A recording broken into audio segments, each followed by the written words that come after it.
Gardons les regards tournés vers Jésus, les yeux fermés, les mains levées comme signe d'abandon. Digne es-tu, agneau de Dieu. Digne es-tu, agneau. Digne es-tu. Digne es-tu, agneau. Tous ensemble. Tous les anges ensemble acclament la puissance de ton nom. Digne es-tu. Digne es-tu, agneau de Dieu. Digne es-tu,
ce temps pour faire un cœur à cœur avec Dieu.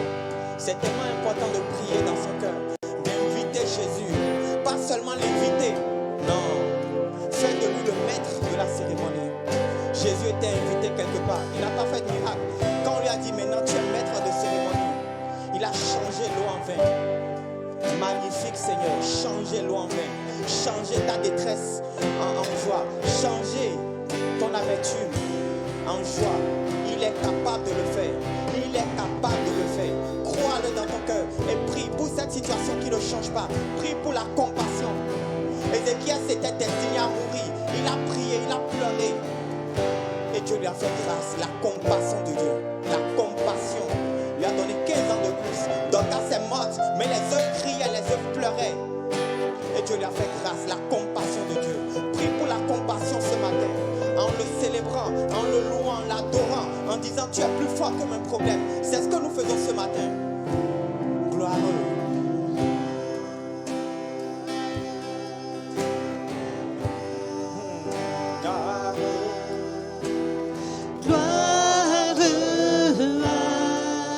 Continue de le louer. C'est une manière de lui dire tu es plus grand que mes problèmes.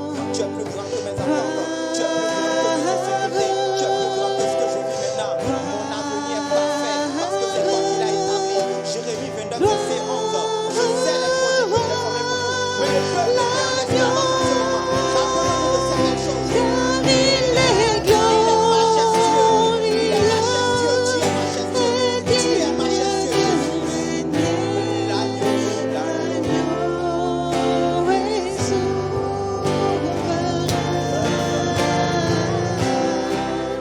Nous élevons nos voix pour l'adorer. L'agneau est souverain.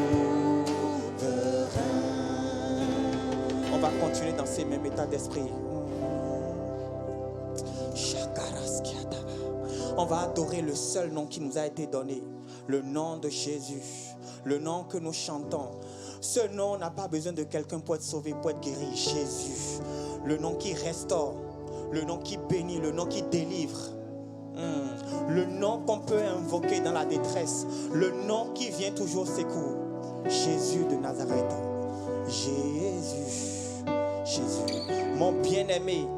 Est-ce que quelqu'un veut chanter son bien-aimé de plus profond de son cœur? Mon bien-aimé, je ne connais pas vous, votre bien-aimé. Mon bien-aimé, c'est Jésus. Mon bien-aimé.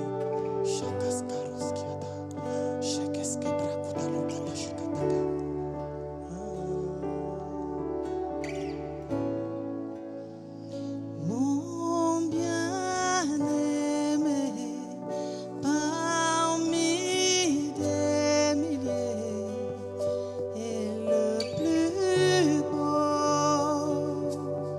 des plus beaux.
puissance à toi, soit la gloire pour toujours.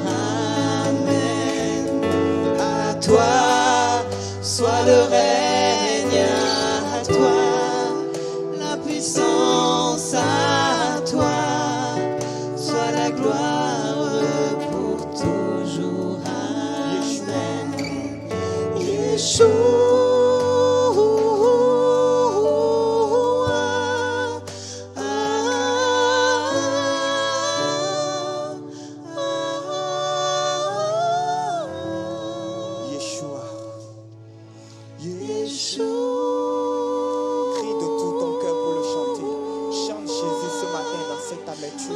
Dans cette situation qui ne te convient pas, dans cette maladie qui perdure, dans cette difficulté qui ne cesse de revenir, dans ce péché qui ne cesse de revenir, crie Yeshua.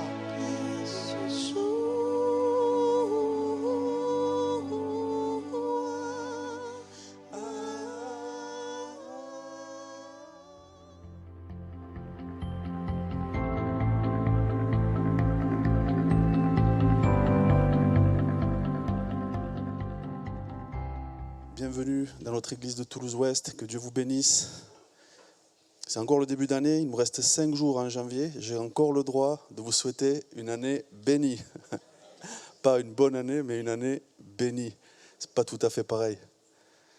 On s'attend aux grâces du Seigneur encore cette année, on s'attend à lui.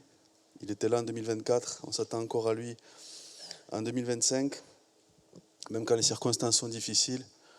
On connaît l'exemple de Job qui a tout perdu, mais il avait gardé sa relation avec Dieu, c'est-à-dire l'essentiel. Amen. Je ne sais pas si vous faites comme moi, mais quand c'est le début d'année, j'ai plein de bonnes intentions. J'ai des bonnes résolutions, comme on dit. Je pense qu'on est un petit peu tous pareils. Alors le champ est très large. Hein. Les résolutions, ça peut être pour des petites choses du quotidien, comme des projets plus importants. Alors les petites choses du quotidien, j'ai lu un sondage, c'est Ipsos, c'est-à-dire c'est très sérieux, c'est un institut de sondage très sérieux, qui a divulgué les résolutions les plus courantes. La plus importante, celle qui revient le plus souvent, c'est pratiquer une activité sportive ou physique régulière. C'est 34% des personnes interrogées, donc c'est pas rien. La deuxième, c'est passer plus de temps avec sa famille, pas mal, 23%.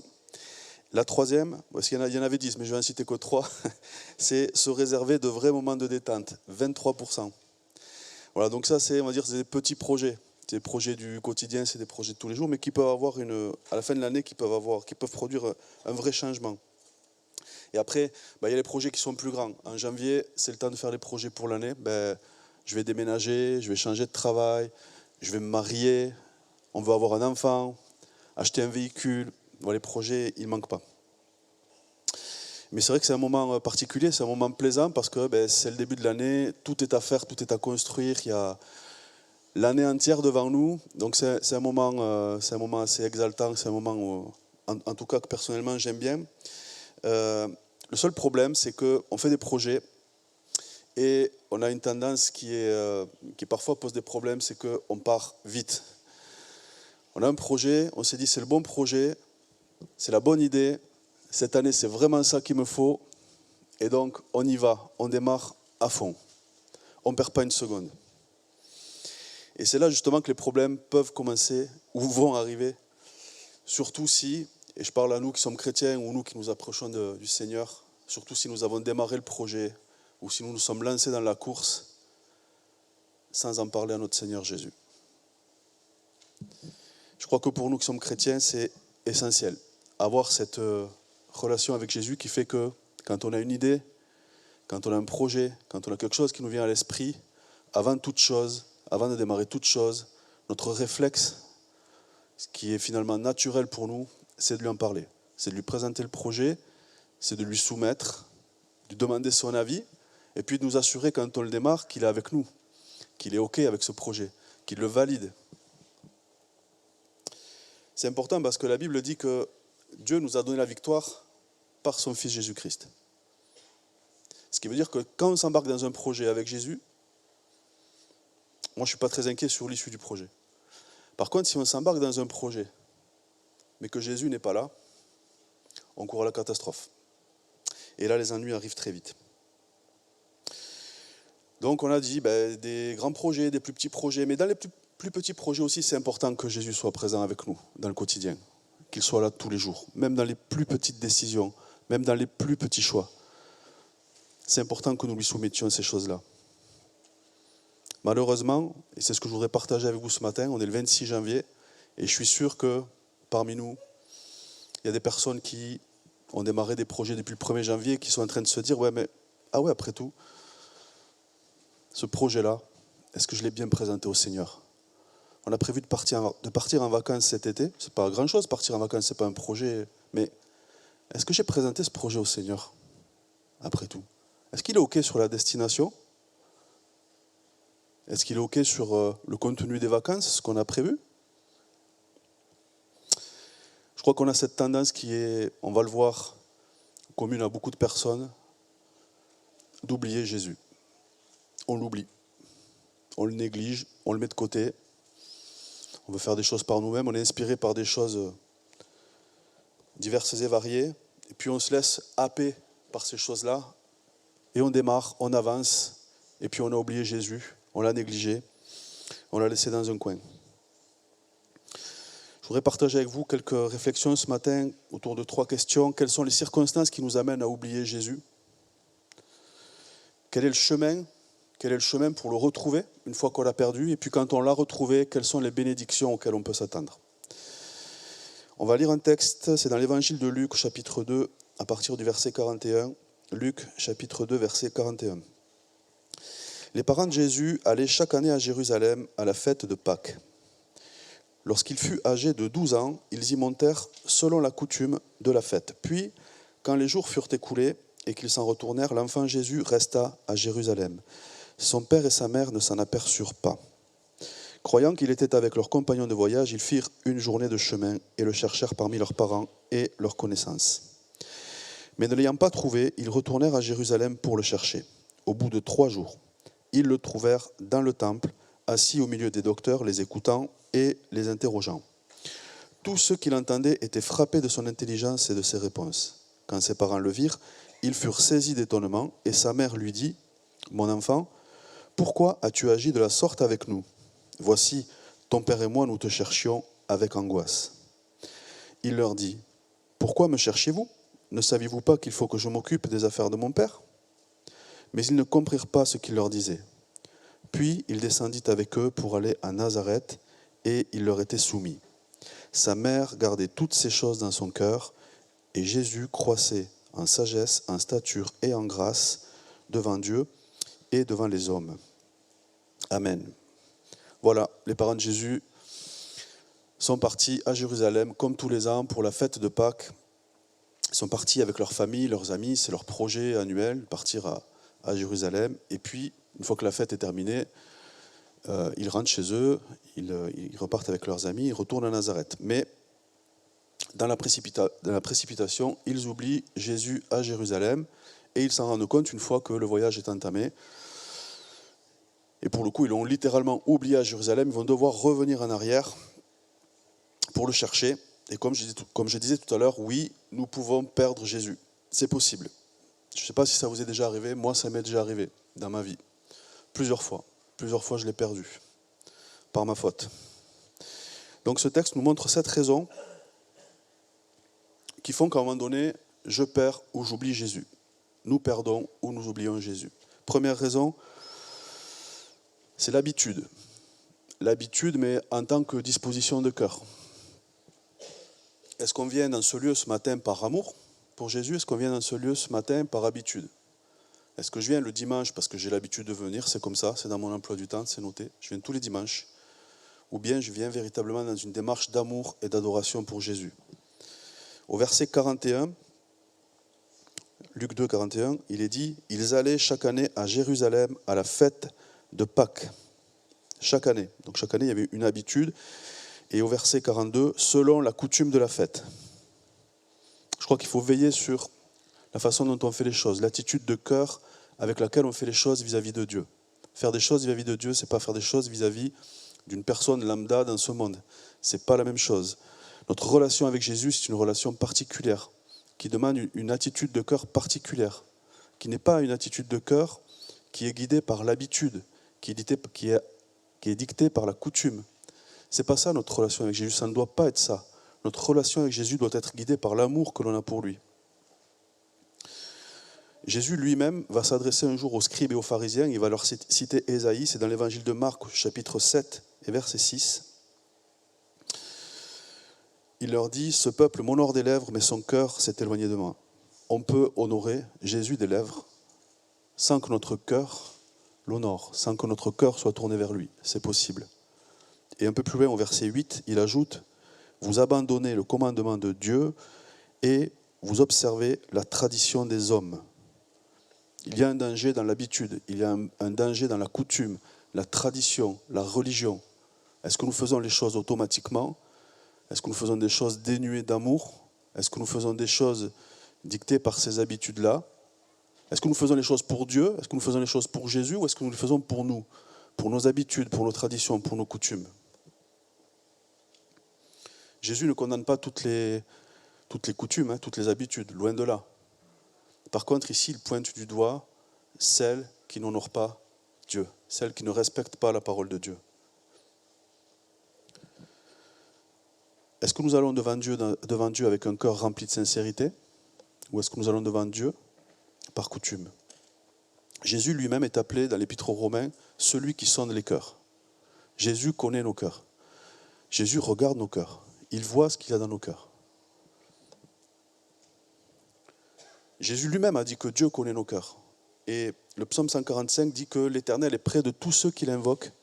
De tous ceux qui l'invoquent, il ajoute avec sincérité. Avec sincérité. Il y a une condition. L'attitude de cœur, elle est importante. Deuxième raison, dans le texte que nous avons lu, qui peut conduire à l'oubli de Jésus, je dirais que c'est l'absence de prière. Quand on relit ce texte, on se rend compte que personne ne prie. Ni les parents, ni les amis qui sont là, ni les compagnons, ni la famille. À partir du moment où on se rend compte qu'on a oublié l'enfant jusqu'au moment où on le retrouve, personne ne prie. Peut-être que l'auteur n'a pas voulu le mentionner, peut-être qu'ils ont prié mais que l'auteur n'a pas voulu le mentionner parce que son objectif en écrivant ce texte était ailleurs. Mais dans tous les cas, il n'y a pas de prière. Et moi, ça m'a interpellé. La prière, c'est important. La prière, c'est notre connexion à Dieu. La prière, c'est le moyen par lequel nous entrons en relation avec lui. La prière, c'est le moyen pour nous d'avoir une intimité avec Jésus. La qualité de notre vie de prière reflète la qualité de notre amour pour Jésus. L'intensité de notre vie de prière, l'intensité de notre relation avec Jésus reflète la sincérité de notre cœur. C'est très lié avec le point précédent. Est-ce que je prie par habitude ? Est-ce que je prie par coutume ? Est-ce que je prie par amour pour Jésus ? Ce n'est pas la même chose. On peut citer l'exemple d'Adam et Ève. Quand vous relisez les premiers livres de la Genèse, vous vous rendez compte que Dieu parlait à Adam et Ève. Dieu parlait beaucoup à Adam et Ève. Mais jusqu'à la chute, jamais Adam ou Ève ne parle à Dieu.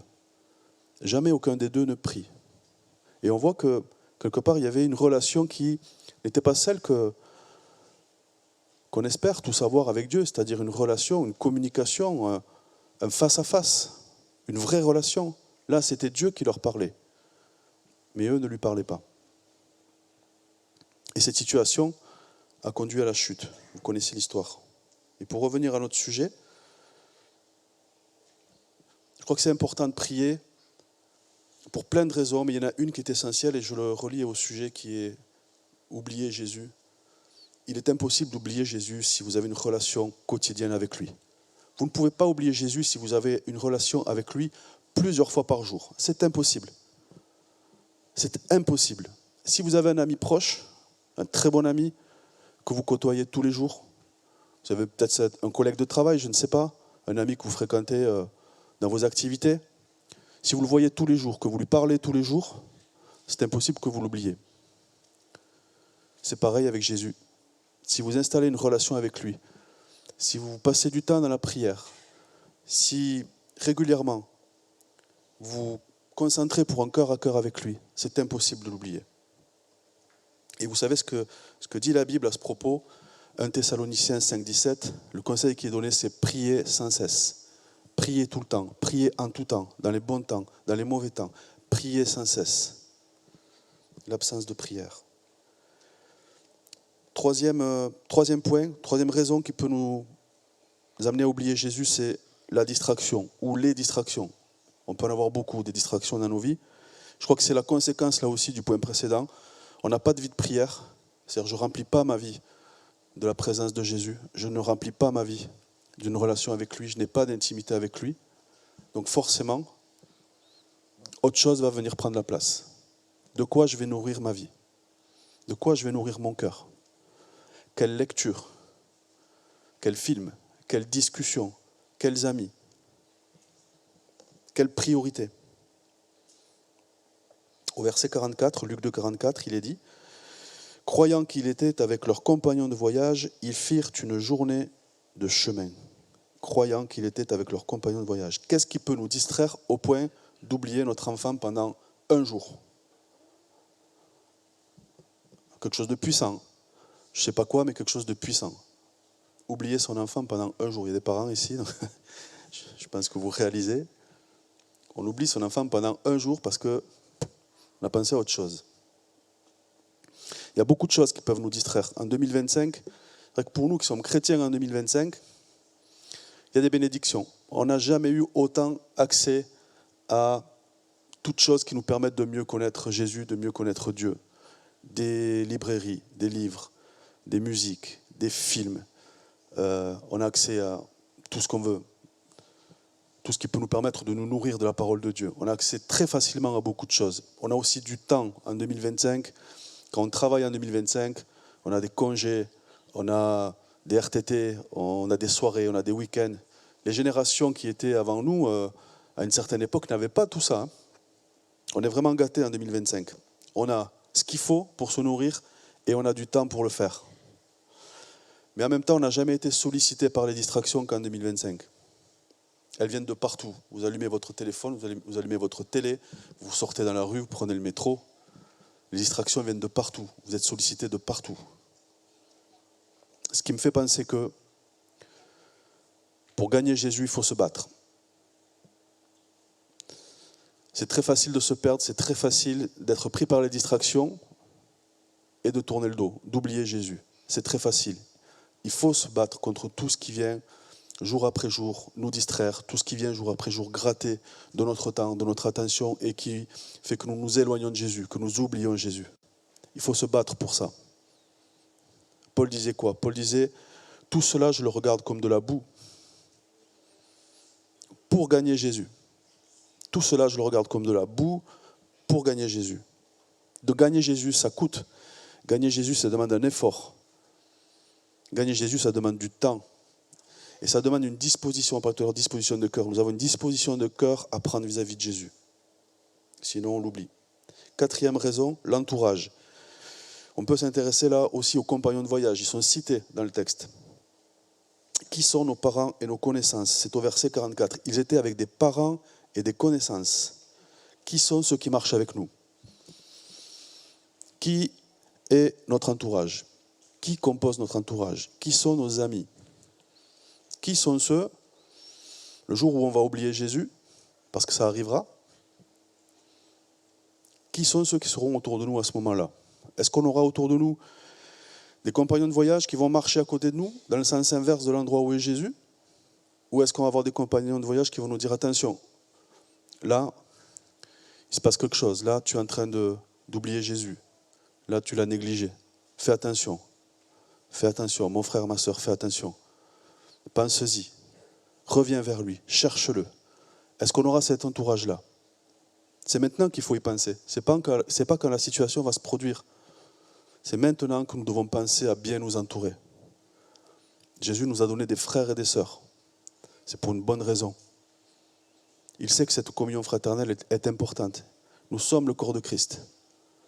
Vous ne trouverez personne de mieux qu'un fils ou une fille de Dieu pour vous conseiller. Dans ce monde, vous ne trouverez personne de mieux pour vous conseiller que quelqu'un qui aime Dieu, quelqu'un qui a une relation avec Jésus. Le jour où vous allez être perdu, le jour où vous allez avoir oublié Jésus, le jour où vous allez vous rendre compte qu'il n'est plus là, L'ami que vous allez avoir à côté de vous, est-ce que c'est quelqu'un qui va vous rapprocher de lui ou est-ce que c'est quelqu'un qui va vous éloigner encore plus? C'est maintenant qu'il faut réfléchir à ça. 5e point, l'égocentrisme. C'est le fait de tout rapporter à soi, le fait de tout ramener à soi, le fait de se considérer comme le centre. C'est un véritable danger, quelque chose qui peut nous faire oublier Jésus. Verset 43, Luc 2, 43.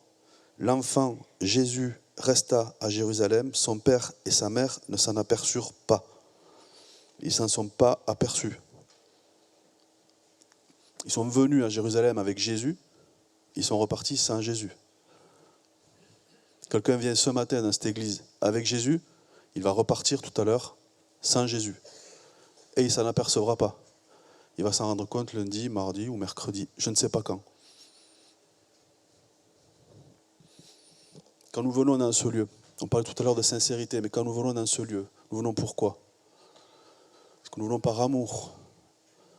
Ou est-ce que nous venons dans un but précis? On vient chercher quelque chose, on vient chercher une bénédiction, on vient chercher une réparation, on vient chercher une délivrance, une guérison. Et quand on l'a obtenu, on repart et qu'est-ce qu'on en fait? On est content de ce qu'on a reçu pour nous, ou on rend gloire à celui qui nous a donné. Malheureusement, nous oublions trop souvent que Jésus est l'auteur de ces bénédictions. On l'oublie trop souvent. Et quand on est égocentré, quand on pense qu'à nous, en fait, on est privé de l'essentiel. On est privé de l'amour. L'amour que Jésus nous donne. On ne le perçoit même plus, parce qu'on ne perçoit que nous. On a de l'intérêt que pour nous. Jésus lui-même savait tout ça. Quand on voit les conseils que Jésus donnait aux hommes, il leur disait « Aime ton prochain comme toi-même ». C'est le contraire de l'égocentrisme, aimer les autres comme soi-même. C'est le contraire de l'égocentrisme. C'est donner aux autres. Jésus lui-même a dit que si quelqu'un veut être son disciple, qu'il renonce à lui-même, qu'il se charge de sa croix et qu'il le suive, qu'il renonce à lui-même, renoncer à soi-même. C'est vraiment l'antithèse de l'égocentrisme. C'est tout l'inverse. Et Jésus sait que celui qui est centré sur sa personne, celui qui regarde sa personne, celui qui fait passer sa personne avant toute chose, celui-là, il n'a pas une disposition de cœur qui fait qu'il y a un cœur à cœur avec Jésus. Il y a un véritable danger avec l'égocentrisme. Centrons-nous sur Jésus, centrons-nous sur lui. C'est le meilleur moyen de ne pas l'oublier. 6e point, l'ingratitude. Là aussi, l'égocentrisme, l'ingratitude, elle arrive juste après, en général, ça va avec, c'est la conséquence. Jésus, c'est vrai, je t'ai perdu, je t'ai oublié, mais c'est de ta faute. Moi, je suis pour rien. Je suis un pauvre humain. C'est toi, tu aurais dû rester avec moi. Au verset 48, Luc 2, 48. Mon enfant, c'est sa mère qui lui parle, mon enfant, pourquoi as-tu agi de la sorte avec nous? Franchement, objectivement, dans la situation là, est-ce qu'on dirait que c'est plus les parents qui ont oublié l'enfant ou que c'est l'enfant qui n'a pas suivi les parents? Pourquoi as-tu agi de la sorte avec nous? Si tu oublies Jésus, si tu l'abandonnes, si tu lui tournes le dos, le jour où tu le retrouves, je pense que c'est la dernière question à lui poser. Pourquoi m'as-tu abandonné? Parce qu'il est là. Emmanuel est là, il est présent dans ce lieu, il est présent à côté de nous. Le problème, c'est nous qui nous privons de sa présence. Vous connaissez l'histoire, c'est dans Luc 17, l'histoire qui raconte comment Jésus a guéri 10 lépreux. Il guérit 10 lépreux, et puis ils repartent. Ils s'en vont. Et puis, sur les 10, il y en a un qui revient. Il y en a un qui revient vers Jésus pour le remercier. Et Jésus va dire que celui qui est revenu a rendu gloire à Dieu. La gratitude, c'est très important. Revenir vers Jésus et le remercier pour ce qu'il a fait pour nous. L'attitude de cœur qui plaît à Jésus. Et Jésus va même aller plus loin en disant de cet homme, sa foi l'a sauvé. Il va dire à cet homme, celui qui est revenu pour le remercier, il va lui dire, ta foi t'a sauvé. Et ce qu'il veut dire, si je lis bien ce que dit Jésus, si je comprends bien ce qu'il me dit là, ça veut dire que la gratitude, c'est un acte de foi. Ce n'est pas juste un remerciement. La gratitude, c'est l'expression de notre foi pour Dieu. Et si cela est vrai, l'inverse est donc vrai aussi. C'est-à-dire que l'ingratitude, quand nous ne remercions pas Dieu, l'ingratitude, si la gratitude est un acte de foi, l'ingratitude est un acte qui démontre notre manque de foi, d'incrédulité. Celui qui n'a pas de gratitude pour Dieu, il est incrédule. Dans le fond de son cœur, il est incrédule. Celui qui ne rend pas grâce à Dieu, il ne croit pas.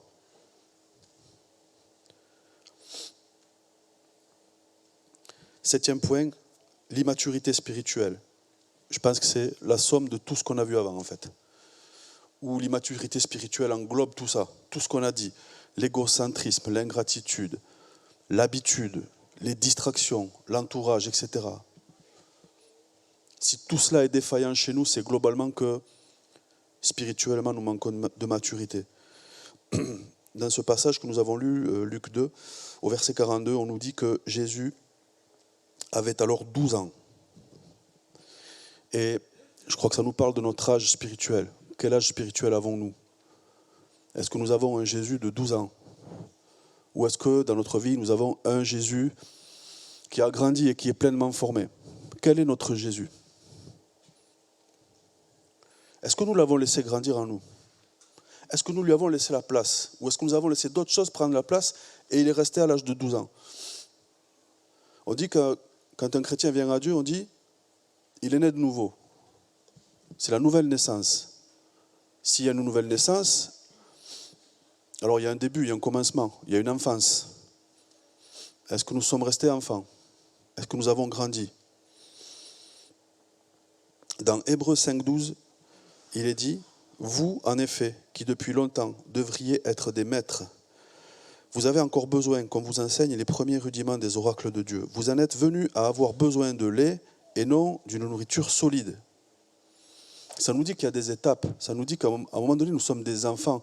Nous avons du lait spirituel. Mais un jour, nous sommes des maîtres. Non plus des hommes, mais des maîtres. Voilà à quoi nous projette la parole de Dieu. À devenir des maîtres. Voilà l'ambition de Dieu pour nous, c'est devenir des maîtres. Ce n'est pas rester des enfants. Ce n'est pas avoir un Jésus de 12 ans. C'est avoir un grand Jésus dans notre vie. C'est avoir un Jésus pleinement formé. Voilà pourquoi il est important de travailler tous ces comportements, tous ces compartiments de nos vies qui, un par un, peuvent nous amener à oublier Jésus, mais quand ils sont là tous ensemble, nous sommes très très loin de lui. Approchons-nous de Jésus, il ne demande que ça, grandir en nous.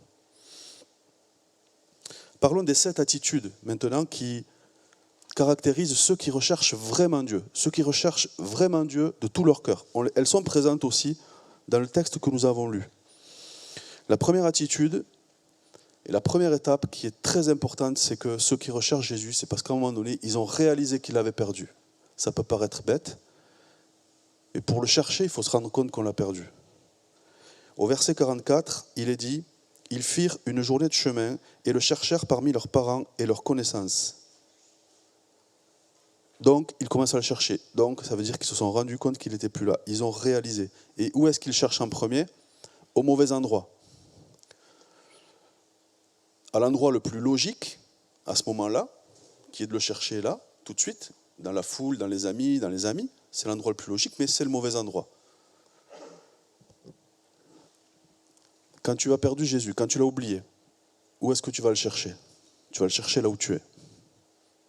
Tu es chez toi, dans ton salon, tu pries. Seigneur, où es-tu? Je ne sens plus ta présence. Mais pourquoi Jésus n'est plus là? D'habitude, je priais dans mon salon et il était là. Je sentais sa présence. Mais il n'est plus là. Et pourquoi il n'est plus là?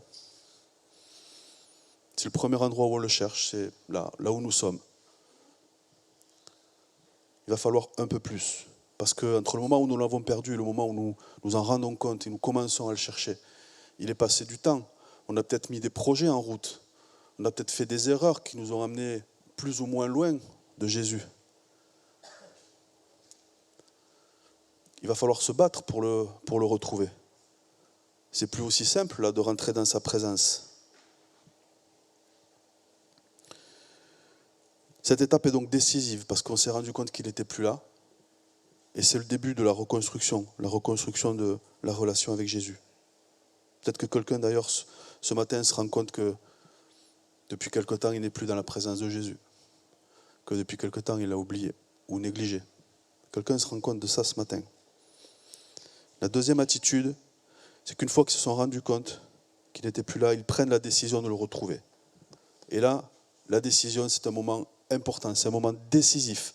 C'est le point d'inflexion, c'est le moment où la situation bascule. Il y a un avant et un après. À partir du moment où j'ai pris une décision ferme et où je m'y tiens, il y a un changement qui commence à s'opérer. Verset 45, ils retournèrent à Jérusalem pour le chercher. Ça y est, ils ont mis un terme à leur retour à Nazareth. C'est pas possible. On ne peut pas continuer ce projet sans Jésus. C'est pas possible. On n'essaye même pas de continuer. On retourne en arrière. On reprend le projet à zéro. On retourne à Jérusalem. On va chercher Jésus. On le prend avec nous et on reprend le projet. On retourne à Nazareth avec lui. Ils vont à Jérusalem, pourquoi ? Ils savent qu'il est là-bas. Dans leur cœur, ils savent qu'il est là-bas. Jésus a dit, vous savez où je vais, vous en connaissez le chemin. Nous savons où est Jésus et nous en connaissons le chemin. Le jour où nous le cherchons, ne cherchons pas là, à côté de nous. Il est peut-être beaucoup plus loin que ça, mais nous connaissons le chemin. Il nous a dit où il était.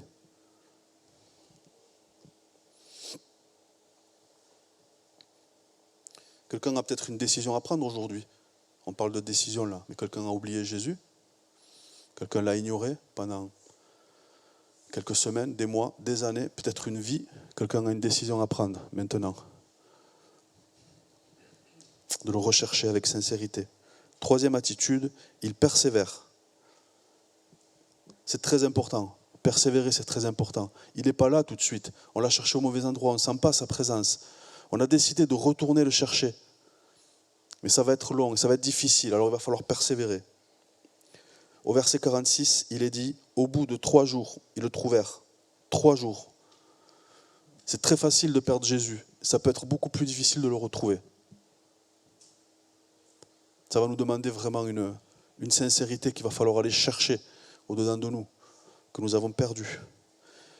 Il aura fallu 1 jour pour se rendre compte que Jésus n'était plus là. Il aura fallu 3 jours pour le retrouver. 3 fois plus de temps.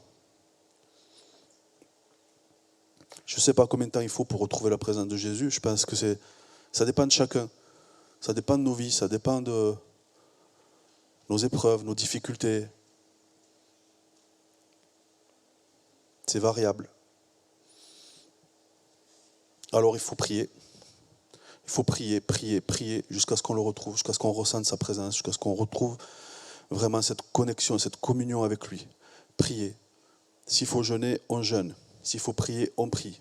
Je prie 30 minutes, il n'est pas là. Je prie 1 heure, je prie 2 heures, je prie 3 heures. Je vais prier, prier, jusqu'à ce que je ressente sa présence. Je vais jeûner, jusqu'à ce que je ressente sa présence. Je ne vais rien lâcher. J'irai jusqu'au bout, parce que mon objectif, c'est le retrouver. Mon objectif, c'est sentir sa présence. C'est pas juste, ouais, je l'ai décidé, on va essayer de le faire. On va essayer d'avancer comme ça. Je vais essayer de le retrouver, c'est pas ça.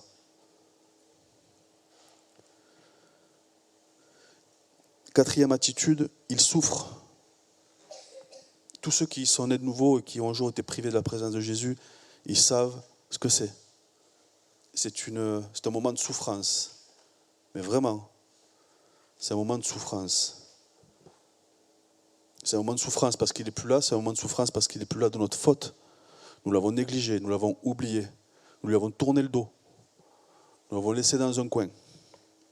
Au verset 48, sa mère lui dit, « Voici ton père et moi, nous te cherchions avec angoisse. » Avec angoisse. Le mot angoisse ici, en grec, c'est le mot odunao.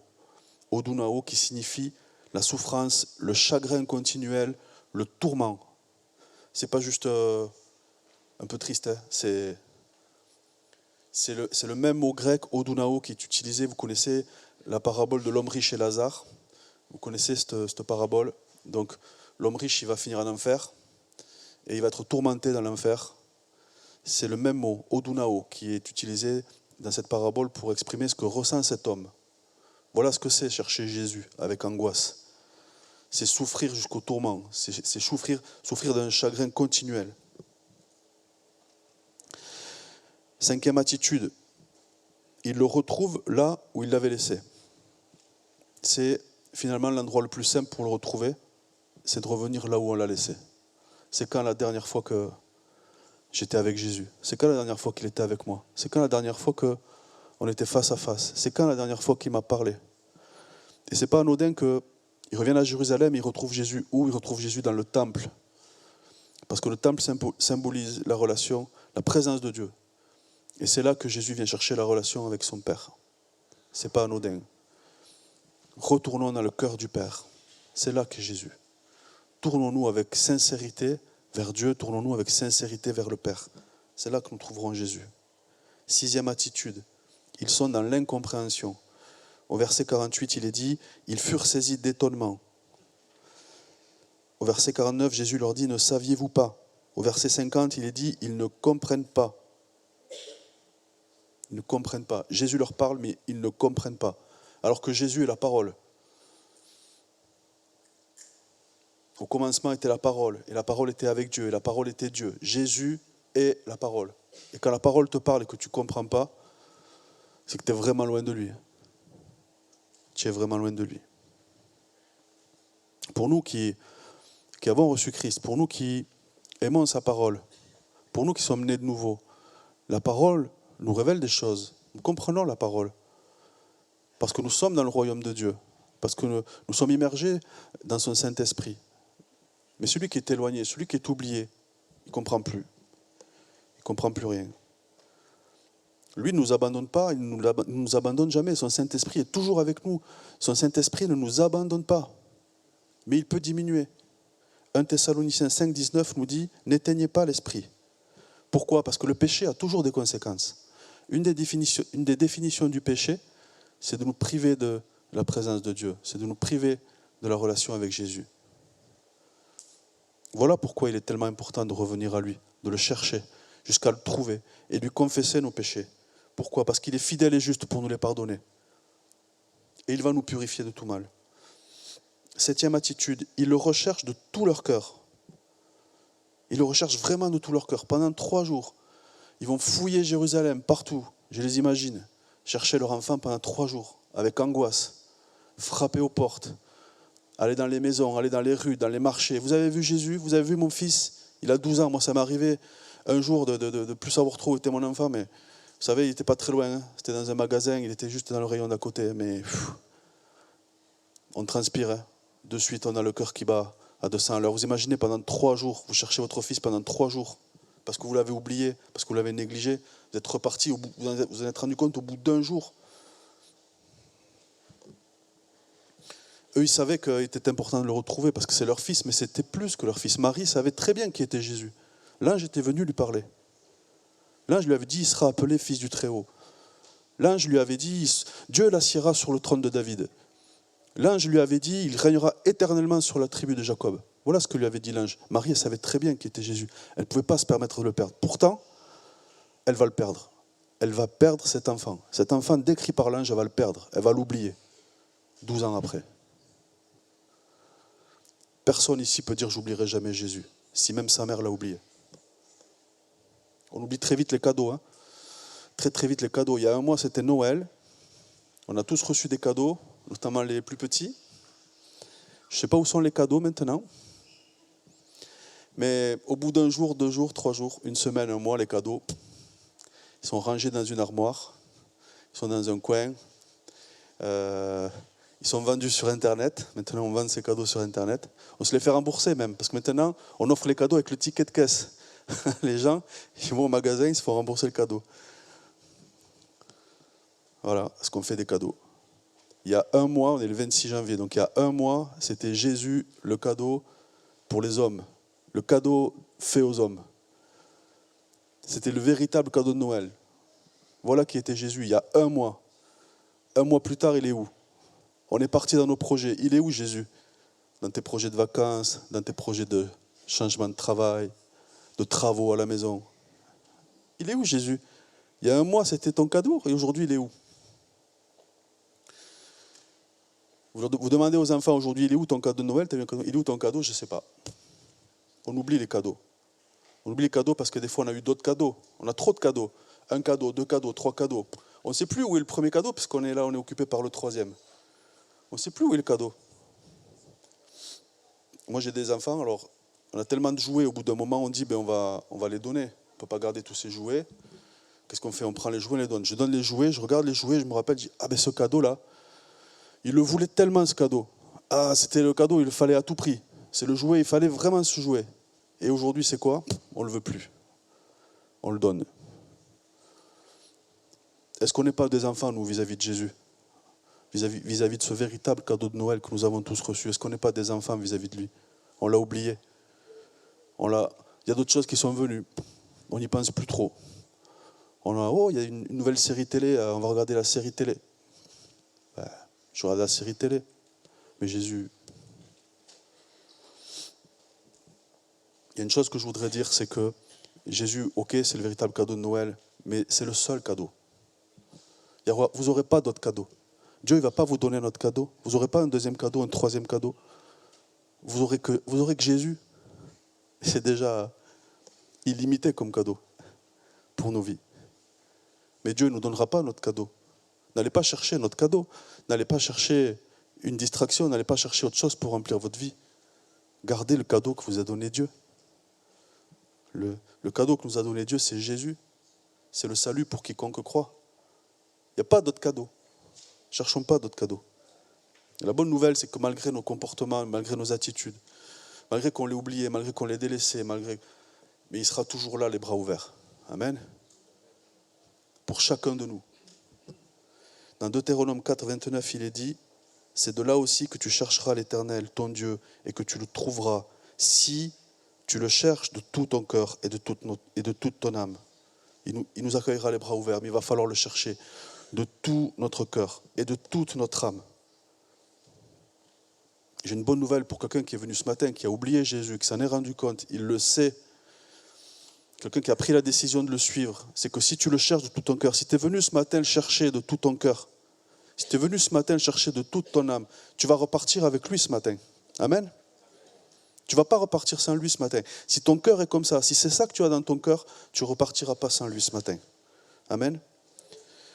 Les 4 bénédictions pour ceux qui ont cherché Jésus de tout leur cœur, on les a aussi dans le texte. La première, verset 51, il descendit avec eux à Nazareth. Il est descendu. Il descend avec toi. Nous, on est en bas. On est en bas, nous. On est égocentrique, on se prend pour les rois de nos vies. Mais la vérité, c'est qu'on est en bas. Et lui, il est tout en haut. Il ne peut pas être plus haut. Mais il va descendre jusqu'à nous. Il descend jusqu'à nous.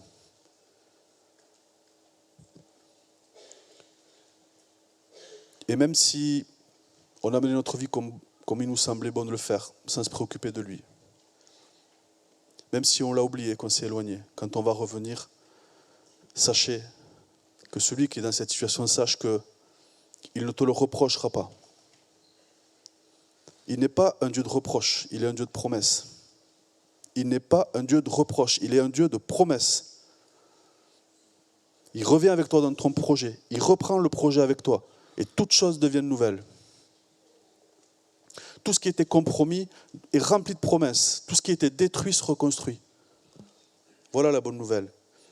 La deuxième bénédiction, il devient notre serviteur. Au verset 51, on nous dit, il leur était soumis. Comment expliquer ça? Le Fils de Dieu, la parole, il nous est soumis. Il est notre serviteur. Comment expliquer ça? Philippiens 2,7 dit, il s'est dépouillé lui-même en prenant une forme de serviteur, en devenant semblable aux hommes. En devenant semblable aux hommes. Jésus, il a consacré sa vie sur terre pour nous, pour les hommes. Bien avant la croix. Bien avant la croix, il a renoncé à une vie de famille, il a renoncé à un travail, il a renoncé à plein de choses dans lesquelles nous, on saute à pieds joints. Mais lui, il a tout repoussé pour faire la volonté de Dieu. La volonté de Dieu, c'était qu'il monte sur la croix, qu'il s'offre un sacrifice pour nos péchés. Ça, ce n'est pas un projet qu'on voudrait, nous. Personne ne voudrait ce projet-là. Lui, il a tout laissé, il a tout mis de côté. Il a abandonné complètement sa vie pour nous, jusqu'à monter sur la croix. Et il devient notre serviteur pour ça. Mais ce n'est pas un serviteur du monde, Jésus. Ce n'est pas quelqu'un à qui on donne des ordres et qui les exécute. Ce n'est pas ça. Ça, c'est la définition du serviteur dans le monde. Mais Jésus, ce n'est pas ça. Jésus, il nous aime, lui. Pourquoi Jésus, il est auprès de nous? Pourquoi il nous soutient jour après jour? Pourquoi il nous relève de nos maladies, de nos épreuves? Pourquoi il nous apporte son aide? C'est parce qu'il nous aime. Il met tout ça à notre service. Son amour, sa compassion, sa bonté, sa fidélité. Voilà le service qu'il nous donne. Voilà ce qu'il nous apporte. Voilà ce qu'il a à nous offrir. Il travaille pour ceux qui se confient en lui. La troisième bénédiction, c'est qu'il réjouit nos cœurs. Au verset 51, sa mère gardait toutes ces choses dans son cœur. Le cœur en grec, c'est cardia. C'est le cœur. C'est le cœur. C'est ce qui est vraiment au cœur des choses. C'est le cœur naturel, on va dire, l'organe, mais être au cœur des choses, c'est être au centre. C'est le siège de notre foi. C'est là qu'est toute notre vie spirituelle. C'est là qu'on garde en mémoire toutes les choses que Dieu nous a données, toutes les choses que Jésus nous a apportées dans notre vie. Et quand on dit que sa mère gardait tout ça dans son cœur, c'est ça. Proverbe chapitre 4, verset 20. « Mon fils, sois attentif à mes paroles, prête l'oreille à mes discours, qu'ils ne s'éloignent pas de tes yeux, garde-les dans le fond de ton cœur, car c'est la vie pour ceux qui les trouvent, c'est la santé pour tout leur corps. Garde ton cœur plus que toute autre chose, car de lui viennent les sources de la vie. » Voilà à quoi nous invite la parole de Dieu, à garder les choses au cœur, à garder les choses au centre de notre cœur. Quatrième bénédiction, il reprend sa place en nous. Verset 52, Luc 2, 52, Jésus croissait en sagesse, en stature, en grâce, devant Dieu et devant les hommes. Maintenant qu'on l'a laissé grandir, maintenant qu'on lui laisse la place, voilà ce qui va se passer. Il va grandir dans nos cœurs, il va grandir dans nos vies. En sagesse, en stature et en grâce. Plus il grandit en nous, plus notre orgueil diminue. Plus il grandit en nous, plus notre immoralité diminue. Plus il grandit en nous, plus notre faiblesse diminue. Et plus il grandit en nous, plus son esprit nous remplit.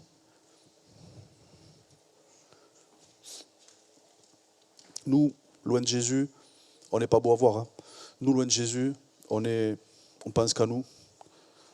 C'est triste à voir. C'est moi, c'est ma vie, mon travail, ma voiture, mon argent, mes diplômes. Moi. Voilà ce qu'on est loin de Jésus. Mais quand Jésus est là, quand Jésus est dans un cœur, quand Jésus est dans une vie, tout change, tout change. Quand Jésus est au centre de ta vie, tout change. Toutes les choses sont passées, toutes les mauvaises choses sont passées, toutes les choses de ce monde sont passées et toutes choses deviennent nouvelles. Amen. N'oublions pas Jésus, un jour il va revenir, vous le savez, Jésus un jour va revenir, il va revenir pour ceux qui l'attendent. Mais est-ce qu'il va trouver la foi chez nous à ce moment-là? Est-ce que quand il va revenir, il va trouver la foi chez toi? Est-ce que tu as oublié Jésus? Est-ce que tu l'as oublié? Est-ce que tu te souviens la dernière fois où tu étais avec lui? Est-ce que tu te souviens la dernière fois où tu étais dans sa présence? Est-ce que tu te souviens la dernière fois que tu as ressenti de l'amour pour lui? La dernière fois que tu lui as exprimé cet amour, c'était quand? Est-ce que tu as cette vraie communion avec Jésus? Est-ce que tu as cette vraie intimité avec lui? Est-ce que tu l'as déjà rencontré? Peut-être que quelqu'un ne l'a jamais rencontré vraiment. Et si tu l'as déjà rencontré, est-ce que tu marches encore avec lui? Est-ce que ta main est toujours dans la sienne? Et ce matin, pendant ce culte, est-ce qu'il t'a parlé? Est-ce que tu as entendu sa voix ce matin? Pendant ce culte, pendant ce message, est-ce qu'il t'a dit quelque chose? Je disais tout à l'heure que Job avait tout perdu, mais il avait gardé sa relation avec Dieu. Voilà ce qu'on peut se souhaiter pour cette année. Être dans la présence de Jésus, jour après jour. Pensez à lui tous les jours, en tout lieu, en toutes circonstances, le matin, le midi, le soir, dans la voiture, au travail, dans mes affaires, dans mes transports. Souvenez-vous toujours de Jésus. N'oubliez pas, c'est le cadeau que Dieu nous a donné. C'est le seul cadeau que Dieu nous a donné. Il n'y en a pas d'autre. Il est le don gratuit de Dieu. Le salut pour quiconque croit. Seigneur, nous te remettons nos vies, Seigneur. Seigneur, nous te remettons nos âmes. Toi qui es amour, toi qui as donné ta vie pour chacun de nous ici. dans ce lieu. Ici présent dans ce lieu, nos vies sont remplies de quantité de choses, des priorités, comme des choses complètement inutiles. Seigneur, apprends-nous à considérer que tu es la vraie priorité. Oh Seigneur, apprends-nous à faire de toi notre priorité numéro 1, Seigneur. Pardon pour toutes ces fois où nous t'avons négligé, toutes ces fois où nous t'avons oublié, toutes ces fois où nous t'avons laissé de côté. Pardon pour toutes ces fois où je t'ignore, toutes ces fois où dans ma vie je te mets de côté, je fais autre chose. Oh Seigneur, je veux te prier pour ton bien-aimé, ce bien-aimé qui a entendu ta parole ce matin, ton appel. Seigneur, descends avec lui comme tu l'as fait. Descends avec lui ce matin, Seigneur. Reprends ta place dans sa vie. Oh Seigneur, grandis dans son cœur. Remplis-le de ta présence. Deviens le centre de sa vie, Seigneur. Oh, que tu sois au centre de nos vies. Reçois maintenant, Seigneur, la reconnaissance de nos cœurs. Oh Seigneur, reçois notre adoration. Regarde au-dedans de nous, Seigneur, et reconnais ceux qui te cherchent de tout leur cœur, Seigneur. Oh, ceux qui te cherchent de toute leur âme, tu les connais parce que tu connais leur cœur. Oh Seigneur, deviens ou redeviens le centre de notre vie. Oh Seigneur, merci. Merci de ta présence, merci de nous avoir parlé ce matin. Merci pour ta voix qui nous appelle à toi. À toi soit l'honneur, Jésus. Amen.